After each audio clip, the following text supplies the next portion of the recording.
नमस्कार दोस्तों, स्वागत है आपका उत्तराखंड समाचार में। तो आइए बात करते हैं आज यानी 4 जुलाई 2020 की तमाम बड़ी खबरों और मुख्य समाचारों को सबसे पहले। तो सबसे पहले ले चलते हैं आपको कोरोना अपडेट की ओर।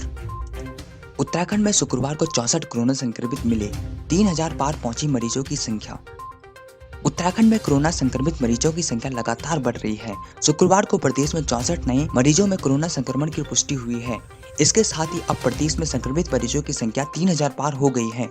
स्वास्थ्य विभाग की ओर से जारी हेल्थ बुलेटिन के अनुसार अल्मोड़ा में 8, बागेश्वर में 3, चमोली, चंपावत और हरिद्वार में 2-2 मरीज संक्रमित मिले हैं। वहीं देहरादून में 21, नैनीताल में 13, पिथौरागढ़ में 1 और उधम सिंह नगर में 12 कोरोना पॉजिटिव मिले हैं। बता दें कि इन्हें मिलाकर अब तक प्रदेश में मरीजों की संख्या 3048 हो गई है। अभी तक प्रदेश में 2481 संक्रमित मरीज ठीक होकर घर लौट चुके हैं। अभी भी 498 एक्टिव केस हैं, जबकि अब तक 42 कोरोना संक्रमित मरीजों की मौत हो चुकी है। अगली खबर है, राज्य कर्मियों को हर साल संपत्ति का ब्यौरा देना जरूरी। उत्तराखंड के सरकारी कर्मचारियों को हर साल अपनी संपत्ति का ब्यौरा ऑनलाइन देना जरूरी होगा। ऐसा नहीं करने वालों के खिलाफ जांच होगी। विजिलेंस की समीक्षा बैठक में शुक्रवार को मुख्यमंत्री त्रिवेंद्र सिंह रावत ने यह निर्देश दिए। अगली खबर मौसम विभाग से है। प्रदेश के कई जिलों में भारी बारिश की चेतावनी, आकाशीय बिजली गिरने का अलर्ट जारी। प्रदेश में आज से अगले 4 दिन दून समेत राज्य के कई हिस्सों में बहुत बारिश हो सकती है। मौसम विभाग के अनुसार शनिवार देहरादून के साथ ही नैनीताल, पिथौरागढ़ और बागेश्वर के कई हिस्सों में बहुत भारी बारिश होगी, जबकि टिहरी, रुद्रप्रयाग, पौड़ी और उधम सिंह नगर में भारी बारिश होगी। अगली खबर है, उत्तराखंड में चीन सीमा का बजट बढ़ाया गया।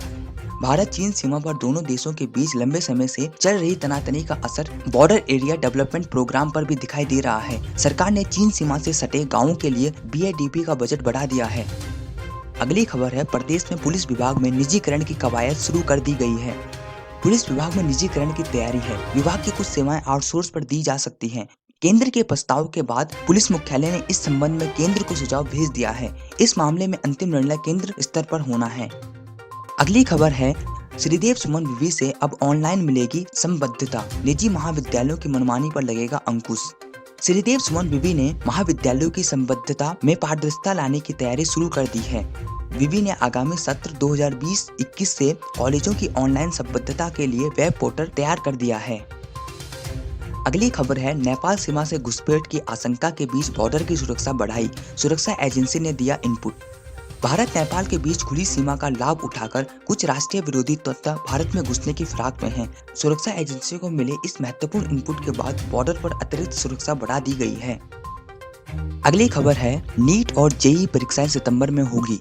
केंद्रीय मानव संसाधन विकास मंत्रालय ने कोविड-19 के तेजी से बढ़ते मामलों के मद्देनजर शुक्रवार को मेडिकल और इंजीनियरिंग की प्रवेश परीक्षाएं नीट और JEE की तारीख 2 माह बढ़ा दी है। अब ये परीक्षाएं सितंबर में होंगी। JEE मेंस परीक्षा अब 1 से 6 सितंबर तक होगी, जबकि JEE एडवांस परीक्षा 27 सितंबर में होगी और वहीं नीट परीक्षा 13 सितंबर को होगी। अगली खबर है, अचानक लेह पहुंचे PM मोदी, चीन को दिया संदेश। LAC पर तनाव के बीच शुक्रवार को अचानक लद्दाख पहुंचे प्रधानमंत्री नरेंद्र मोदी ने चीन को कड़ा संदेश देते हुए कहा कि विस्तारवाद का युग समाप्त हो चुका है, अब विकासवाद का समय है। इतिहास गवाह है, ऐसी ताकतें मिट गई हैं। चीन का नाम लिए बगैर मोदी ने कहा कि बीती सदी में विस्तारवाद ने ही मानव जाति का विनाश किया। किसी पर विस्तारवाद की जिद सवार हो तो हमेशा उसने विश्व शांति के लिए खतरा पैदा किया है। वहीं जौलीग्रांट एयरपोर्ट से शुक्रवार को 4 लड़ाकू विमानों ने आवाजाही की। लड़ाकू विमान जौलीग्रांट में आए थे, कुछ देर रुकने के बाद वापस चले गए। उत्तराखंड समाचार चैनल को सब्सक्राइब करें उत्तराखंड से जुड़ी तमाम छोटी और बड़ी खबरों को सबसे पहले देखने के लिए।